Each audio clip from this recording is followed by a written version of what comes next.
Hi friends, வீடியோக்குள்ளே போகிறதுக்கு முன்னாடி நம்ம சேனலை சப்ஸ்கிரைப் பண்ணுங்கள். பக்கத்தில் இருக்கிற பெல் ஐக்கானை கிளிக் பண்ணுங்கள். அப்போ தான் நம்ம போடக்கூடிய புதிய வீடியோஸோட நோட்டிஃபிகேஷன் உடனுக்குடன் கிடைக்கும்.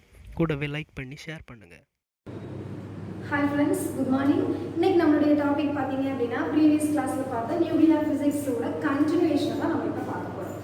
ஸோ லாஸ்ட் கிளாஸ் பார்த்தீங்க அப்படின்னா அதில் ரேடியோ ஆக்டிவிட்டி கதிரியக்கம் பார்த்துருந்தோம். கதிரியக்கம் அப்படின்னா கதிரியக்க தனிமங்கள் கதிரியக்க சிதைவிற்கு உட்படும் போது ஆல்ஃபா, பீட்டா, காமா கொஞ்சம் கதிர்களை வெளியிடும். இந்த நிகழ்வை நம்ம கதிரியக்கம்னு சொல்லுவோம். அதில் வரக்கூடிய ஆல்ஃபானா என்ன, பீட்டானா என்ன, காமானா என்ன அப்படிங்கிறத நம்ம இந்த வீடியோவில் பார்க்கலாம். சரியா? ஸோ அது மட்டும் இல்லாமல் அந்த ஆல்ஃபா, பீட்டா, காமாவோட ப்ராப்பர்ட்டிஸ் பண்புகளையும் நம்ம பார்க்க போகிறோம். ஸோ ஃபர்ஸ்ட் பார்த்தீங்க அப்படின்னா ஆல்ஃபாவை வந்து இந்த லெக்சர்னால டினோட் பண்ணுறோம். This is beta and gamma. So alpha எடுத்தீங்க அப்படின்னா they are nothing but helium nucleus. ஆல்ஃபா அப்படினாலே ஹீலியம் நியூக்ளியஸ், ஹீலியம் அணுக்கருவை தான் நம்ம ஆல்ஃபான்னு சொல்றோம். இது வந்து நம்ம ஈக்குவேஷன்ல சிம்பிளிஃபை பண்றதுக்கு தேவைப்படும். அதனால ஹீலியம் அப்படினாலே ஆல்ஃபா பார்ட்டிகல் ஞாபகம் வச்சுக்கணும். ஆல்ஃபா துகள்னு சொன்ன உடனே நமக்கு ஹீலியம் அணுக்கரு ஞாபகத்துக்கு வரணும். ஆல்ஃபா துகள் அப்படினாலே ஹீலியம் அணுக்கரு நமக்கு தெரியும். ஜெனரலா ஒரு டேர்ம், ஒரு எலிமெண்ட் அப்படின்னா அது எக்ஸ் இசட் ஏங்கிற எலிமெண்ட், எக்ஸ் இசட் ஏன்னு ரெப்ரசென்ட் பண்ணுவோம். ஸோ எக்ஸ்ங்கிறது எலிமெண்ட். தனியாக போன வீடியோலேயே நம்ம இதை பற்றி பார்த்தோம். இங்கே எக்ஸ் இருக்கக்கூடிய இடத்துல நமக்கு என்ன இருக்குது அப்படின்னா ஹீலியம் இருக்குது. அண்ட் இசட்னா என்ன, அட்டாமிக் நம்பர், அணு எண். இங்கே ஹீலியத்தோட அணு எண் என்ன அப்படின்னா 2. அண்ட் இதனுடைய நிறை எண் மாஸ் நம்பர் பார்த்தீங்க அப்படின்னா 4.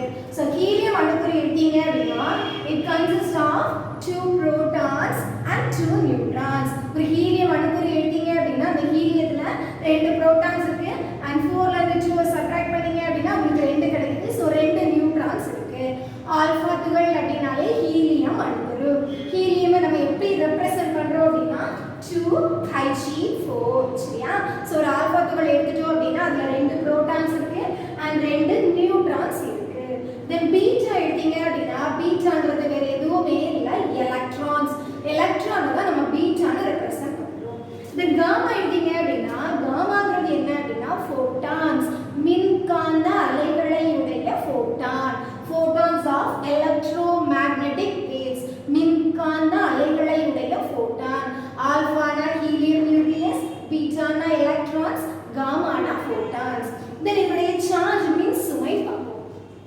ஆல்ஃபா எடுத்தீங்க அப்படின்னா ஆல்ஃபாவோட சார்ஜ் மின் சுமை பார்த்தீங்க அப்படின்னா நேர் மின் சுமை உடையது, பாசிட்டிவ் சார்ஜ். அண்ட் பீட்டா எடுத்தீங்க அப்படின்னா எலக்ட்ரானுடைய சார்ஜ் நெகட்டிவ் நமக்கு தெரியும். அப்ப பீட்டா பார்ட்டிகல்ஸோட சார்ஜ் பார்த்தீங்க அப்படின்னா நெகட்டிவ், எதிர்மின் சுமை உடையது. அண்ட் காமாக்கு சார்ஜ் கிடையாது, சார்ஜ்லெஸ், மின் சுமை அற்றது. ஆல்ஃபாக்கு பாசிட்டிவ், பீட்டாக்கு நெகட்டிவ் அண்ட் காமாக்கு மின் சுமை இல்லை, மின் சுமை அற்றது, சார்ஜ்லெஸ். இந்த அடுத்த பாயிண்ட் பார்த்தீங்க அப்படின்னா அடுத்த இருக்க 2 பாயிண்ட்மே முக்கியமானது. இது நமக்கு டிஎன்பிஎஸ்ல क्वेश्चनல கேட்டிருக்காங்க. அயனைசிங் பவர், அயனியாக்கும் திறன் பார்த்தீங்க அப்படின்னா ஆல்ஃபா துகளுக்கு மிக மிக அதிகம். ஸோ ஆல்ஃபா பார்ட்டிகல்ஸ் எடுத்தீங்க அப்படின்னா they have very high ionizing power. அயனியாக்கும் திறன் அதிகமா இருக்கு. எந்த அளவுக்கு அதிகமா இருக்கு அப்படின்னா பீட்டா பார்ட்டிகளை விட 100 மடங்கு அயனியாக்கும் திறன் வாய்ந்தது ஆல்ஃபா துகள். அண்ட் காமா பார்ட்டிகல் எடுத்தீங்க அப்படின்னா காமா பார்ட்டிகளை விட 10,000 மடங்கு அதிகம் அயனியாக்கும் திறன் பெற்றது ஆல்ஃபா பார்ட்டிகல். ஸோ ஆல்ஃபா துகள் எடுத்தீங்க அப்படின்னா இதனுடைய அயனியாக்கும் திறன் மிக மிக அதிகம். எந்த அளவுக்கு அதிகமா இருக்கு அப்படின்னா 100 times greater than beta particle and 10,000 times greater than gamma particle. அப்ப அயனியாக்கும் திறன் அதிகம் உடையது எது அப்படின்னா ஆல்ஃபா துகள். ஆல்ஃபா கூட கம்பேர் பண்ணும்போது பீட்டா துகளுக்கு அயனியாக்கும் திறன் குறைவு, காமா துகளுக்கு அதை விட குறைவு, மிக மிக குறைவு, வெரி லெஸ். ஒருவேளை உங்களுக்கு क्वेश्चनல அயனியாக்கும் திறனை வந்து அதனுடைய டிக்ரீசிங் ஆர்டர் அல்லது இன்க்ரீசிங் ஆர்டர்ல கொடுத்து அது வந்து நமக்கு क्वेश्चनல கேட்கலாம். அயனைசிங் பவர் அதிகமா இருக்கக்கூடியது ஆல்ஃபா, ரொம்ப கம்மியா இருக்கக்கூடியது காமா. ஞாபகம் வச்சுக்கோங்க.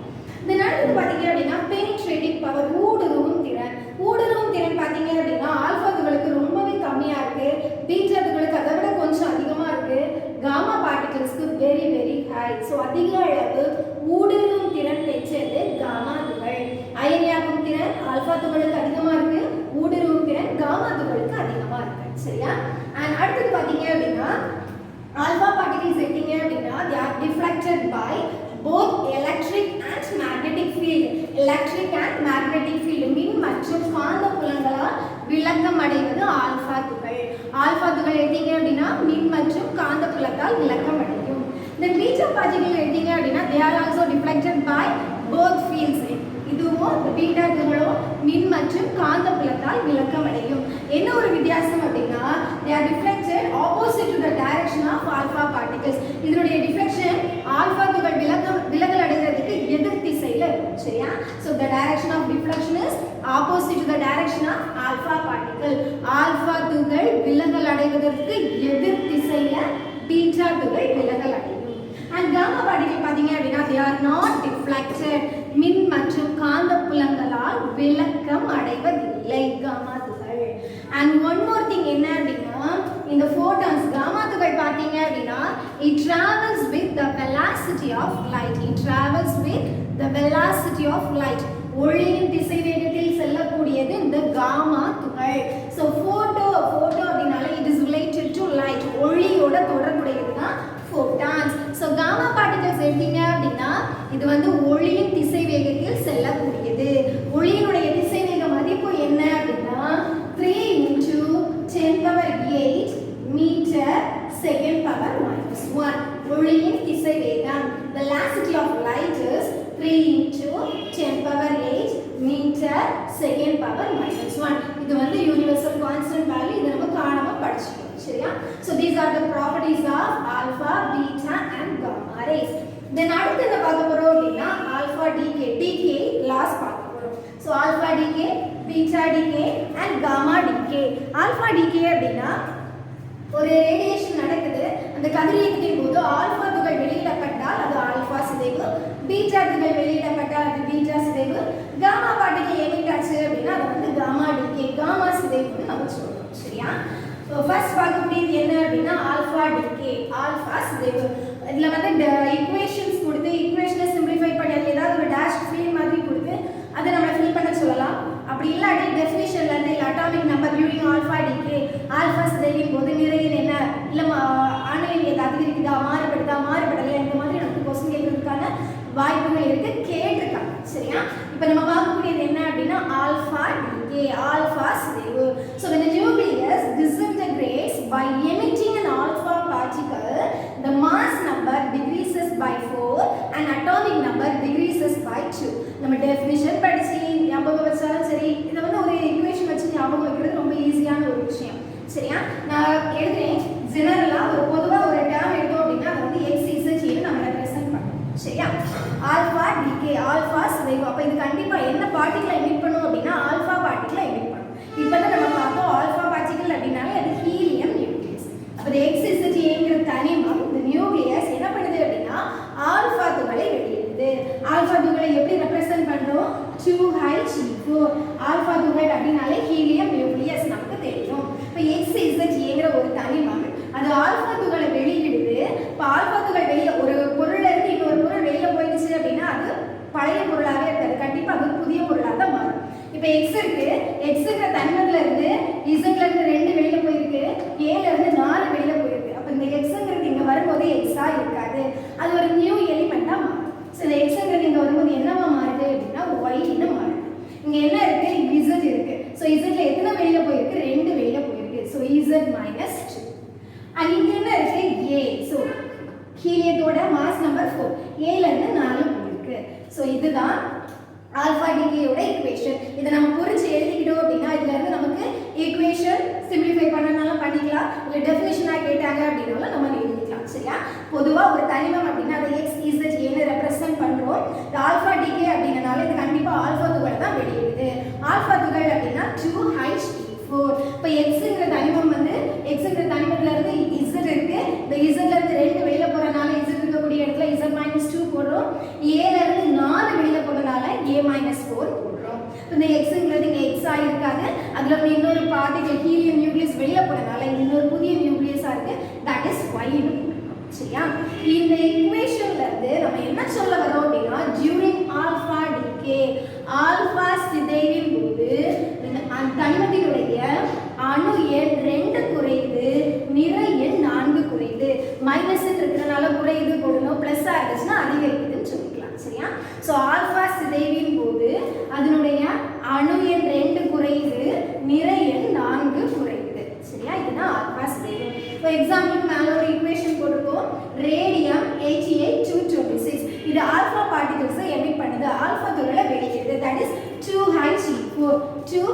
CH4. அதில் ஆல்ஃபா துகள் இருந்துச்சு அப்படின்னா நமக்கு டக்குனு தெரியும். அதில் இருக்கக்கூடிய கீழே இருக்கக்கூடிய Z வந்து 2 குறையும், மேலே இருக்கக்கூடிய A வந்து 4 குறையும். இப்போ இந்த ரேடியம் பார்த்தீங்க அப்படின்னா இதில் இருக்கக்கூடிய 88ல் 2 போச்சு அப்படின்னா 86 and 226ல 4 சப்ட்ராக்ட் பண்ணோம் அப்படின்னா 222. ஸோ இங்கே இருக்கக்கூடிய ரேடியம்ங்கிறது அங்கே வரும்போது ரேடானா மாறுது. இது ஆல்ஃபா சிதைவுக்கு ஒரு எடுத்துக்காட்டு. சரியா? ஆல்ஃபா சிதைவு அப்படின்னாலே அதனுடைய atomic number decreases by 2 and mass number decreases by 4. Atomic number அதாவது அணு எண் 2 குறையுது, நிறை எண் 4 குறையுது. ஞாபகம் வச்சுக்கணும். அடுத்தது பார்த்தீங்க அப்படின்னா பீட்டா டிகே, பீட்டா சிதைவு. ஸோ ஆல்ஃபா டிகே அப்படின்னா ஆல்ஃபா துகள் வெளியிடப்படுது, பீட்டா டிகே அப்படின்னா அது எலக்ட்ரான் வெளியிடப்படுது. நம்ம பார்த்துட்டோம் பீட்டா பார்ட்டிகல்ஸ் அப்படின்னாலே எலக்ட்ரான்ஸ். அப்போ எலக்ட்ரான் வெளியிடப்படக்கூடிய நிகழ்வு தான் நம்ம பீட்டா சிதைவுன்னு சொல்லுவோம். சரியா? ஸோ இதே ஈக்குவேஷன் வைஸ் பார்த்தோம் அப்படின்னா பொதுவாக எழுதணும் அப்படின்னா XZ ஏன்னு ஒரு எலிமெண்ட்டை நம்ம ரெப்ரசென்ட் பண்ணுறோம். இது என்ன பார்ட்டிகளை வெளியிடுது அப்படின்னா எலக்ட்ரானை வெளியிடுது. எலக்ட்ரானுடைய சிம்பல் இங்கே இருக்கு. So -1 E0. இப்போ எக்ஸுங்கிற எலிமெண்ட் இங்கே வரும்போது புதிய எலிமெண்ட் தட் இஸ் ஒய்யா மாறுது. இசட்ல இருந்து ஒரு -1 வெளியே போயிடுச்சு. So Z -1. இப்போ இசட்ல இருந்து ஒரு -1 வெளியே போயிருக்கு. அப்போ இதை எப்படி வரும் அப்படின்னா -× +1 and A. ஸோ ஏல இருந்து 0 வெளியே போயிருக்கு. ஸோ ஏல இருந்து 0வை சப்ட்ராக்ட் பண்ணாலும் அதே தான் வரும், ஆட் பண்ணாலும் அதே தான் வரும். ஸோ A - 0 போட்டாலும் உங்களுக்கு A தான் வரும். சரியா? பீட்டா டிகே அப்படின்னா பீட்டான் வெளியிடப்படுது, XZஏங்கிற தனிமான் அது எலக்ட்ரான் வெளியிடும் போது ஒய்யா மாறுது.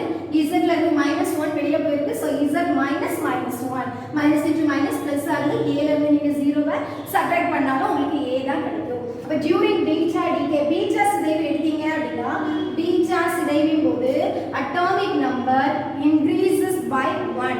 அதனுடைய அணு எண் 1 அதிகரிக்குது. நிறை எண்ல எந்த ஒரு சேஞ்சஸுமே இல்லை. சரியா?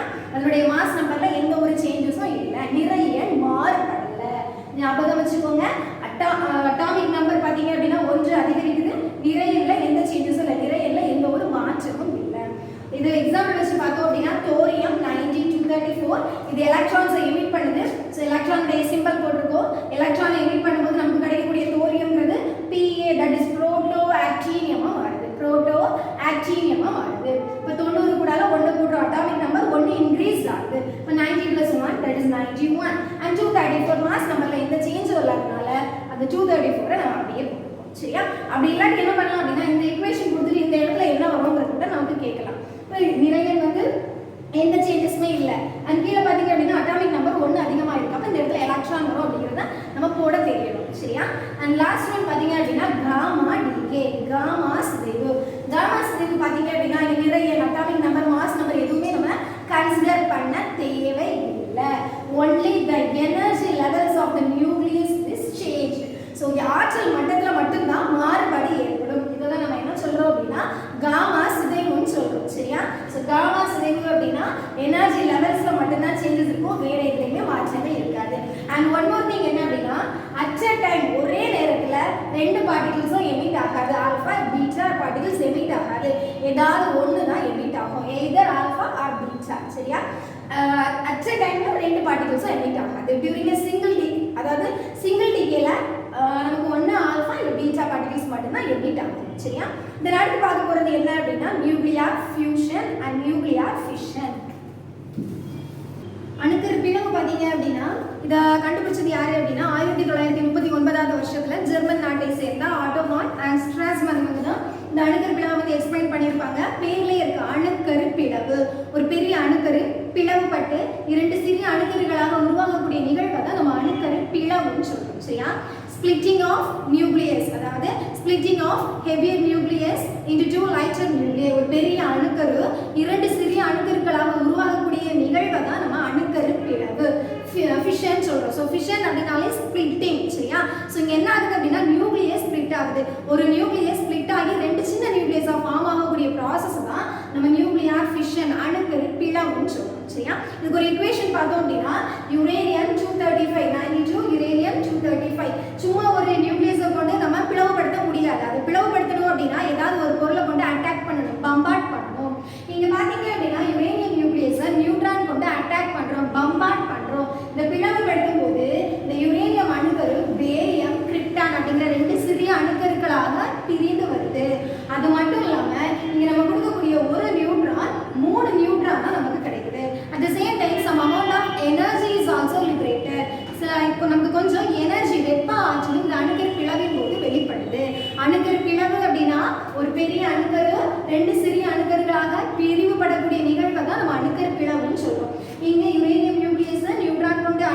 பண்ணிட்டோம். நியூட்ரான் கொண்டு பம்பார்ட் பண்ணும்போது அந்த பேரியம் கிரிப்டான்கிற 2 சின்ன நியூக்ளியஸை தருது. அதோட நம்ம கொடுத்த ஒரு நியூட்ரான் நமக்கு 3 நியூட்ரானா கிடைக்குது. கொஞ்சம் கூடவே கொஞ்சம் ஆற்றலும் வெளிப்படுது. சரியா? இதுல வந்து 3 நியூட்ரான் கிடைக்குது. சில ரியாக்ஷன்ஸ் பார்த்தீங்க அப்படின்னா நமக்கு 2 நியூட்ரான்ஸ் வரும். ஆவரேஜா பார்த்தோம் அப்படின்னா 3 க்கும் 2 க்கும் ஆவரேஜ் எடுத்தோம் அப்படின்னா 2.5 நியூட்ரான்ஸ். இந்த நியூட்ரான்ஸ் வந்து அதுக்கு இருக்கக்கூடிய இயக்க ஆற்றல் பேஸ்ட் ஆன் கைனடிக் எனர்ஜி. நியூட்ரானுக்கு அது இருக்கக்கூடிய இயக்க ஆற்றலின் அடிப்படையில் நியூட்ரானை வந்து நம்ம 3ஆ பிரிக்கிறோம். என்னெல்லாம் அப்படின்னா slow neutrons, fast neutrons and thermal neutrons. குறைவேக நியூட்ரான்கள், வேக நியூட்ரான்கள், வெப்ப நியூட்ரான்கள்னு பிரிக்கிறோம். சரியா? ஸ்லோ நியூட்ரான்ஸ் எடுத்தீங்க அப்படின்னா 0ல இருந்து 1000 electron volt. Energy ranges from 0 to 1000 electron volt. 0ல இருந்து 1000 எலக்ட்ரான் வோல்ட் ஆற்றல் இருந்துச்சு அப்படின்னா அந்த நியூட்ரான்களை நம்ம என்ன சொல்றோம்னா குறைவேக நியூட்ரான்கள், ஸ்லோ நியூட்ரான்ஸ்னு சொல்றோம். and if the energy range is from 0.5 to 10 million electron volt. Million எடுத்தாலும் சரி, மெகான் எடுத்தாலும் சரி, that is 10 power 6. இந்த ரேஞ்ச்ல இருந்துச்சு அப்படின்னா அது ஃபாஸ்ட் நியூட்ரான்ஸ், வேக நியூட்ரான்கள்னு சொல்றோம். சரியா? and ஆவரேஜா 0.025 எலக்ட்ரான் வோல்ட் இருந்துச்சு அப்படின்னா இந்த எலக்ட்ரான்ஸை நம்ம தெர்மல் நியூட்ரான்ஸ்னு சொல்றோம். இந்த எலக்ட்ரான்ஸை தெர்மல் நியூட்ரான்ஸ்னு சொல்றோம். சரியா? தென் இந்த ஈக்குவேஷன் எடுத்தீங்க அப்படின்னா இதுல வந்து கியூங்கிற வெக்டர் போட்டிருக்கோம். பொதுவாக எடுத்தீங்க அப்படின்னா ஆர்ட்ஸ்ல கேபிட்டல் ஈங்கிற லெட்டர்னால ரெப்ரசென்ட் பண்ணுவோம். இங்க கியூ போட்டிருக்கோம். கியூங்கிறது என்ன அப்படின்னா வெப்ப ஆற்றல். வெப்ப ஆற்றலை கியூங்கிற டேம்னால நம்ம டினோட் பண்றோம். ஒவ்வொரு பிளவிலையும் நமக்கு வெளிப்படக்கூடிய ஆற்றல் பார்த்தீங்க அப்படின்னா 200 MeV, 200 mega electron volt, 200 million electron volt. இவ்வளோ அமௌண்ட் ஆஃப் எனர்ஜி வந்து ஈச் ஃபிஷன் ஒவ்வொரு அணுக்கரு பிளவிலையும் வெளிப்படுது. Electron volt it is also one of the unit of energy mostly used in atomic and nuclear physics. இந்த எலக்ட்ரான் வோல்ட் அப்படிங்கிற யூனிட்டும் ஆற்றலை அளவிட பயன்படக்கூடிய ஒரு அளவு தான். இது மெயினாக எங்கே யூஸ் பண்ணுறோம் அப்படின்னா அணு மற்றும் அணுக்கரு இயற்பியலை நம்ம பயன்படுத்துறோம். சரியா? நம்ம பார்த்தோம் அப்படின்னா எலக்ட்ரான் வோல்ட் இது வந்து மின்னழுத்த வேறுபாட்டினுடைய அலகு, பொட்டன்ஷியல் டிஃபரன்ஸோட யூனிட் தான் வோல்ட். ஸோ ஒரு வோல்ட் எலக்ட்ரான் பெற்றிருக்கக்கூடிய ஆற்றல் தான் ஒரு எலக்ட்ரான் வோல்ட்டை டிஃபைன் பண்ணும். சரியா? the energy of an electron when it is accelerated through a potential difference of 1 volt. 1 electron volt is equal to 1.602 into 10 power minus 19 joule. ஒரு எலக்ட்ரான் வோல்ட்டோட வேல்யூ இது. நமக்கு தெரியும் எனர்ஜியோட SI யூனிட் பார்த்தீங்க அப்படின்னா ஜூல். நம்ம இங்க 200 மில்லியன் எலக்ட்ரான் வோல்ட் எழுதிருக்கோம். So electron வோல்ட்டை ஜூலா கன்வெர்ட் பண்ணணும் அப்படின்னா இந்த மெகா எம் இருக்கக்கூடிய இடத்துல 10 power 6 போடணும். எலக்ட்ரான் வோல்ட் இருக்கக்கூடிய இடத்துல இந்த வேல்யூஸை சப்ஸ்டிட்யூட் பண்ணீங்க அப்படின்னா உங்களுக்கு கிடைக்கக்கூடிய energy 3.2 into 10 power minus 11 joule. So the energy released in each fission is 3.2 into 10 power minus 11 joule. ஒவ்வொரு பிளவிலையும் வெளிப்படக்கூடிய ஆற்றல் 3.2 into 10 power minus 11 joule. and இதுல இன்னொரு யூனிட் என்ன அப்படின்னா AMU, that is atomic mass unit. AMU atomic mass unit அணு நிறை அலகு. நம்ம பொதுவா என்ன பண்ணுவோம் அப்படின்னா நிறை, அதாவது மாஸ் மெஷர் பண்ணணும் அப்படின்னா கிலோகிராம்ல மெஷர் பண்ணுவோம். இங்க பாத்தீங்க அப்படின்னா நியூக்ளியஸோட mass, the mass of the nucleus is measured in terms of AMU. அணுக்கருவினுடைய நிறைய அளக்க பயன்படக்கூடிய ஒரு அலகு AMU, அணு நிறை அலகு. ஸோ ஒரு AMU அப்படின்னா அதனுடைய value 931 million electron volt. 931 million electron volt. சரியா? தென் அடுத்து பாத்தீங்க அப்படின்னா இங்க நம்ம பிளவுக்கு உட்படக்கூடிய பொருள் என்ன அப்படின்னா யுரேனியம் 235. இயற்கையா கிடைக்கக்கூடியதுல பாத்தீங்க அப்படின்னா 99.28% யுரேனியம் 238 இருக்கு.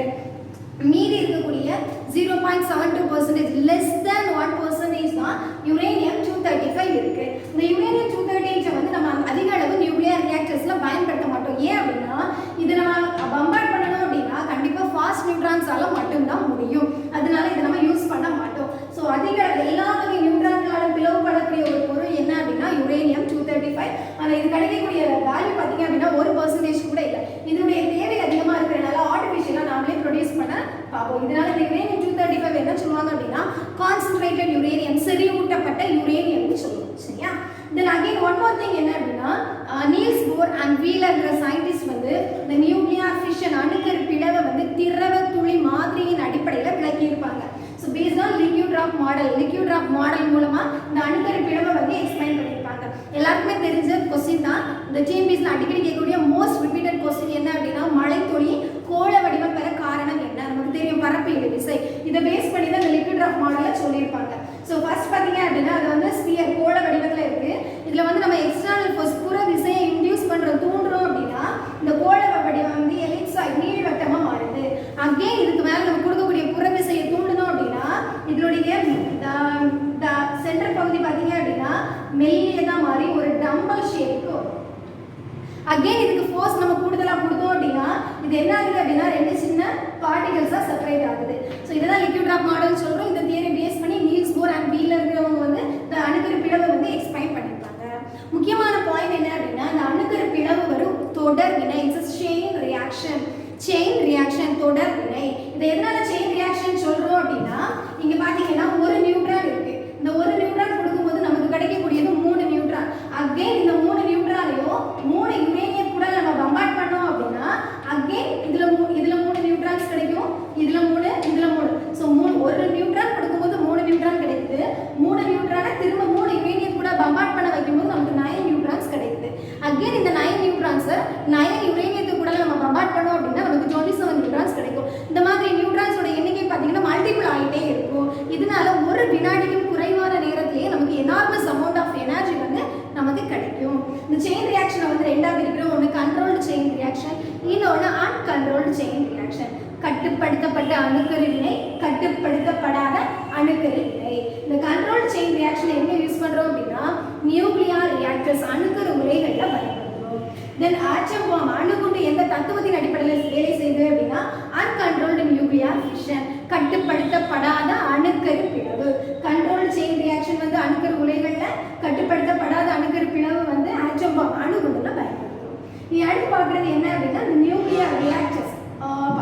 ஓகே, நியூக்ளியர் ரியாக்டர் ஃபர்ஸ்ட் பார்க்குற இதோட பிரின்சிபல் என்ன அப்படின்னா கண்ட்ரோல்டு நியூக்ளியர் ஃபிஷன், கட்டுப்படுத்தப்பட்ட அணுக்கரு பிளவு.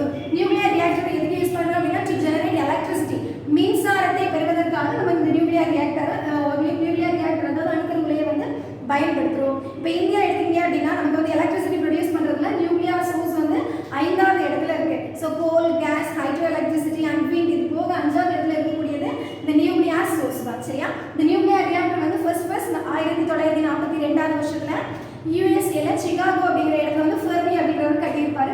நம்ம இடத்துல பார்த்தீங்க அப்படின்னா இந்தியாவில் தாராப்பூரில் இருக்குது. Okay, Trombay. Okay, and again இந்தியாவில் எடுத்தீங்க அப்படின்னா 7 நியூக்ளியர் பவர் பிளான்ஸ் இருக்குது. இந்த 7ல் 2 வந்து நம்ம தமிழ்நாட்டில் இருக்குது, Kalpakkam and Kudankulam. 22 nuclear reactors இருக்குது. பவர் பிளான்க்கும் ரியாக்டர்ஸ்க்கும் உள்ள வித்தியாசம் என்ன அப்படின்னா நமக்கு நியூக்ளியர் ரியாக்டர் அப்படின்னா இந்த செயின் ரியாக்ஷன்ஸ் எல்லாம் நடக்கக்கூடியது இந்த நியூக்ளியர் ரியாக்டர். அந்த செயின் ரியாக்ஷனை கண்ட்ரோல் பண்ணக்கூடியது நியூக்ளியர் ரியாக்டர். பவர் பிளான்ட் அப்படின்னாலே அங்கே எலக்ட்ரிசிட்டி நமக்கு கிடைக்கக்கூடிய இங்கே பார்த்தீங்கன்னா நமக்கு கிடைக்கக்கூடியது ஹீட் எனர்ஜி, வெப்ப ஆற்றலாக கிடைக்குது. வெப்ப ஆற்றலாக மின் ஆற்றலாக கன்வெர்ட் பண்ணக்கூடிய ப்ராசஸிங் வந்து நமக்கு பவர் பிளான்ட்ல நடக்கும். சரியா? நியூக்ளியர் ரியாக்டர் எடுத்தீங்க அப்படின்னா இந்த 3 டைப்ஸ் இருக்குது. என்னெல்லாம் அப்படின்னா ரிசர்ச் பிரீடர் ஆராய்ச்சி உலை, அண்ட் பவர் பிரீடர் திறன் உலை, research reactor, breeder reactor and power reactor. இந்த ரிசர்ச் ரியாக்டர் அதாவது ஆராய்ச்சி உலை பார்த்தீங்க அப்படின்னா இங்கே வந்து நியூட்ரான்கள் ப்ரொடியூஸ் பண்ணுறதுக்கு ரேடியோ ஆக்டிவ் ஐசோடோப்ஸ் கதிரியக்க ஐசோடோப்பில் உருவாக்குறது வந்து ஆராய்ச்சி உலையில். தென் செகண்ட் திங் என்ன அப்படின்னா பிரீடர் ரியாக்டர் உற்பத்தி உலை.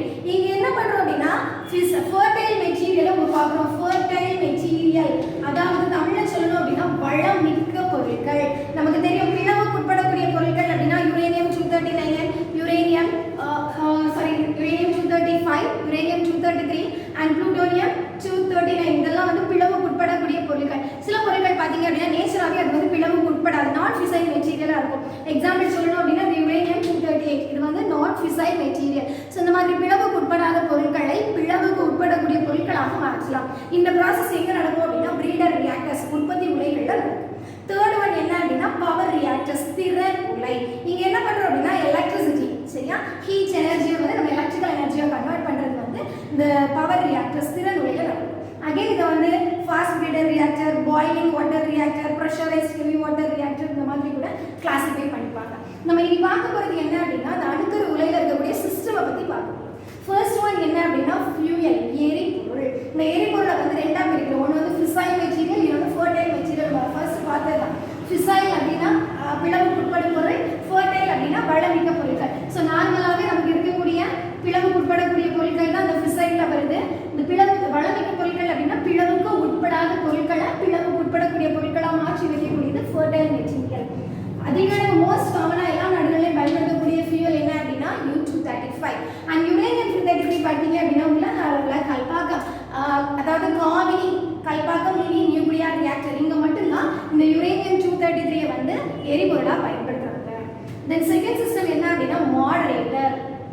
அதாவது தனிப்பான். தமிழ்ல சொல்லணும்னா தனிப்பான், மாடரேட்டர், தனிப்பான். இது எதுக்கு பயன்படுத்துறோம் அப்படின்னா ஃபாஸ்ட் நியூட்ரான்ஸை ஸ்லோ நியூட்ரான்ஸை கன்வெர்ட் பண்ணுறதுக்கு, வேக நியூட்ரான்களை குறைவேக நியூட்ரான்களாக மாற்ற பயன்படக்கூடிய ஒரு அமைப்பு தான் moderator. Converts fast neutrons to slow neutrons, வேக நியூட்ரான்களை குறைவேக நியூட்ரான்களாக கட்டுப்படுத்தக்கூடிய ஒரு அமைப்பு தான் மாடரேட்டர், தனிப்பான். இங்கே எதெல்லாம் நம்ம மாடரேட்டராக யூஸ் பண்ணுறோம் அப்படின்னா water, ordinary water, heavy water and graphite. சில நாடுகளில் கிராஃபைட்டையும் நம்ம மாடரேட்டராக யூஸ் பண்ணுறாங்க. சரியா, ordinary water and heavy water. Heavy water அப்படின்னா வேறு எதுவும் இல்லை, டியூட்டீரியம் ஆக்சைடு, ஹைட்ரஜன் அப்படின்னா ஐசோடோப். இதன் அடுத்தது கண்ட்ரோல் ராட்ஸ், கட்டுப்படுத்தும் களி அல்லது கட்டுப்படுத்தும் தட்டு. இதனுடைய வேலை என்ன அப்படின்னா இது கண்ட்ரோல்ஸ் தி செயின் ரியாக்ஷன், இந்த தொடர்பிலேயே கட்டுப்படுத்தக்கூடிய ஒரு அமைப்பு தான் கட்டுப்படுத்தும் தட்டு. இது என்ன பண்ணும் அப்படின்னா இது அப்சார்ப்ஸ் நியூட்ரான், அன்வான்டடாக வரக்கூடிய நியூட்ரான்களை உறிஞ்சக்கூடிய ஒரு அமைப்பு தான் கண்ட்ரோல் ராட்ஸ், கட்டுப்படுத்தும் அமைப்பு. நம்ம கண்ட்ரோல் ராட்ஸை யூஸ் பண்ணக்கூடியது என்ன அப்படின்னா போரான் அண்ட் கேட்மியம். பீனா போரான், சிடினா cadmium, boron cadmium.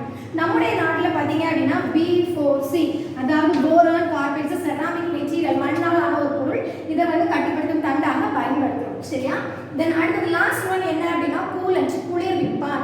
Last one என்ன, கூலண்ட், குளிர்விப்பான். குளிர்விப்பானோட வேலை என்ன அப்படின்னா டு ரிமூவ் த ஹீட். நமக்கு தெரியும் நியூக்ளியர் ரியாக்ஷன் நடக்கக்கூடிய இடத்துல வந்து ஹீட் அதிகமாக இருக்கும். ஸோ அந்த இடத்துல இருக்கக்கூடிய ஹீட்டை வந்து ரிமூவ் பண்ண யூஸ் பண்ணக்கூடிய ஒரு சிஸ்டம் தான் கூலண்ட், குளிர்விப்பான். சரியா, இந்த கூலண்ட் நம்ம என்ன யூஸ் பண்ணுறோம் அப்படின்னா ordinary water and heavy water and also liquid sodium, திரவ சோடியத்தை பயன்படுத்துகிறோம்.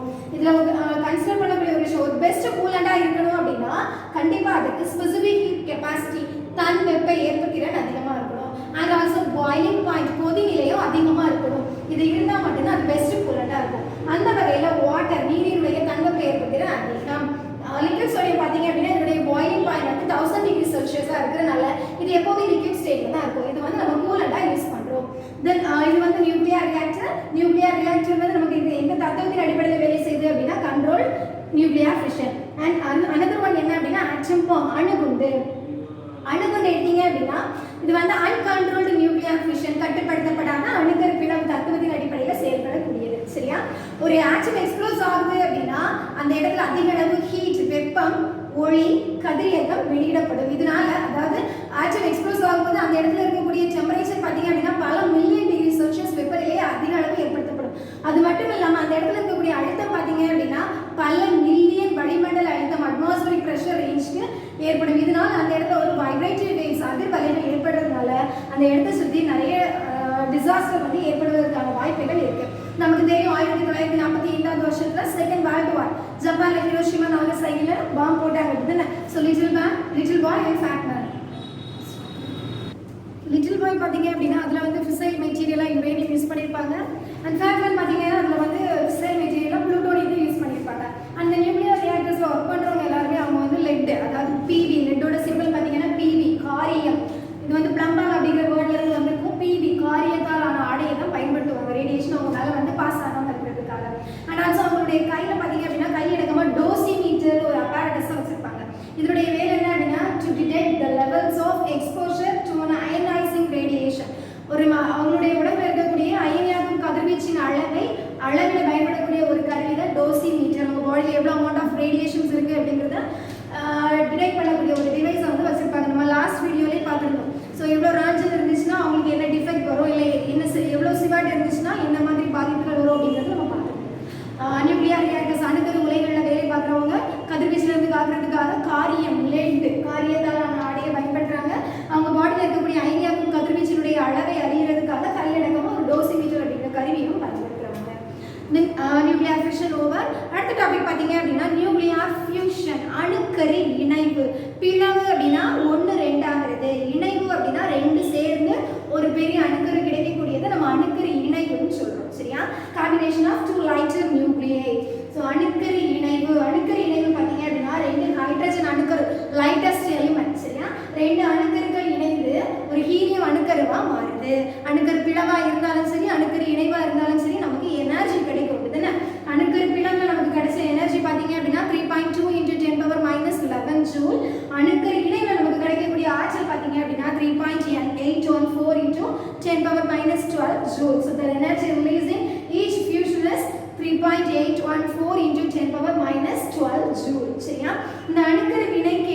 அப்படி சொல்லணும் அப்படின்னா ஹைட்ரஜன் பாம். சரியா? ஹைட்ரஜன் குண்டு எந்த தத்துவத்தின் அடிப்படையில் செயல்படுது அப்படின்னா அணுக்கரு இணைவு. ஹைட்ரஜன் பாம்பை கண்டுபிடிச்சது யார் அப்படின்னா எட்வர்ட் ஜெல்லர் அப்படிங்கிறவர். அது அணுக்கரு இணைவுங்கிற தத்துவத்தின் அடிப்படையில் செயல்படுது. அணுகுண்டு அப்படின்னா கட்டுப்படுத்தப்படாத அணுக்கரு பிளவு, uncontrolled nuclear fission. Hydrogen bomb means nuclear fusion, அணுக்கரு இணைவு. ரெண்டையும் போட்டு கன்ஃபியூஸ் பண்ணக்கூடாது. ஏதாவது ஒன்றை படிச்சுட்டு ஒன்றை விட்டுறணும். சரியா? இந்த நியூக்ளியர் ஃபியூஷன் எங்கே நடக்குது அப்படின்னா சூரியன் எடுத்தீங்க அப்படின்னா ஒரு வினாடி ஒரு செகண்ட், ஒரு வினாடியில் சூரியன்லேருந்து வெளிப்படக்கூடிய வெப்ப ஆற்றல் பார்த்தீங்க அப்படின்னா 3.8 × 10⁻26. இவ்வளோ அமௌண்ட் ஆஃப் ஹீட் எனர்ஜி ஒரு செகண்டில் வந்து சூரியனில் வெளியிடப்படுது.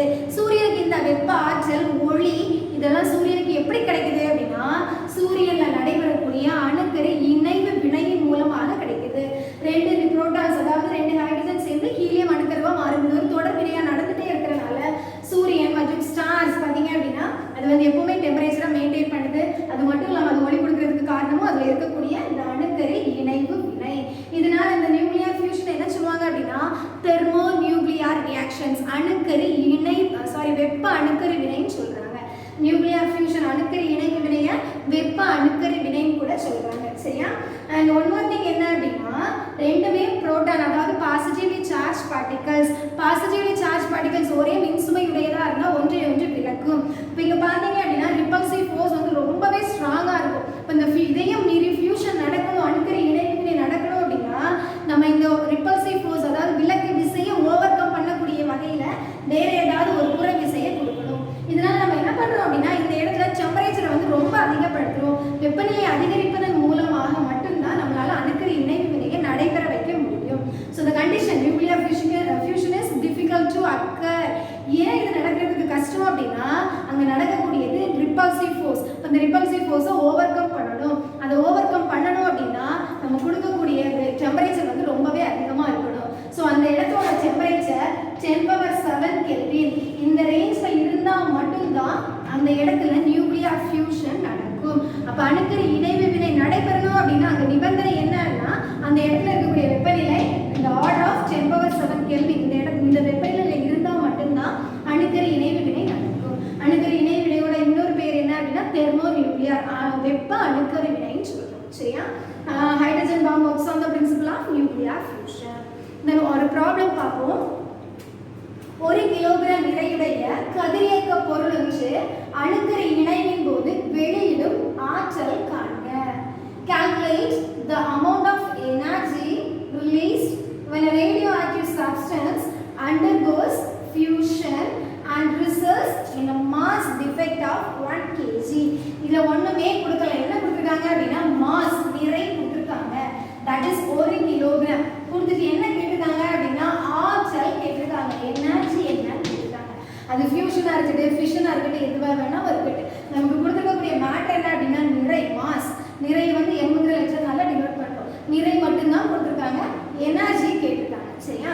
ஸோ இந்த மாதிரி ஒரு எனர்ஜி கண்டுபிடிக்கிறதுக்கு நிறைய ஃபார்முலாஸ் இருக்கு. நம்ம இப்போ என்ன அப்ளை பண்ண போறோம் அப்படின்னா மாஸ் மட்டும்தான் நமக்கு கொடுத்துருக்காங்க. இப்போ நம்ம அப்ளை பண்ணக்கூடியது என்ன அப்படின்னா ஐன்ஸ்டீன்ஸ் மாஸ் எனர்ஜி ரிலேஷன். ஐன்ஸ்டீனின் நிறை ஆற்றல் சமன்பாடை பயன்படுத்த போறோம். ஐன்ஸ்டீனின் நிறை ஆற்றல் சமன்பாடு that is E is equal to mc². இதுதான் ஐன்ஸ்டீன்ஸ் மாஸ் எனர்ஜி ரிலேஷன். நமக்கு தெரியும் m ஓட வேல்யூ என்ன கொடுத்திருக்காங்க 1 கிலோகிராம். c ஃபர்ஸ்டே பார்த்தோம். cங்கிறது velocity of light, ஒளியினுடைய திசை வேகம். இந்த c ஓட மதிப்பு என்ன அப்படின்னா 3 × 10⁸ மீட்டர் செகண்ட் பவர் -1. நமக்கு ஃபார்முலால c² இருக்கு. அப்ப 3 × 10⁸ the whole square. So 1 × 3 × 10⁸ the whole square. That is இந்த ஸ்கொயர் வந்து 3 க்கும் வரும், the பவருக்கு வரும். இப்போ 3², 3 3s are 9 × 10⁸ the whole square. So பவரை வந்து நம்ம மல்டிப்ளை பண்ணிட்டா போதும். 8 × 2 16. So 10⁻16. So 1 கூட மல்டிப்ளை பண்ணும்போது 9 × 10⁻16 ஜூல். சரியா?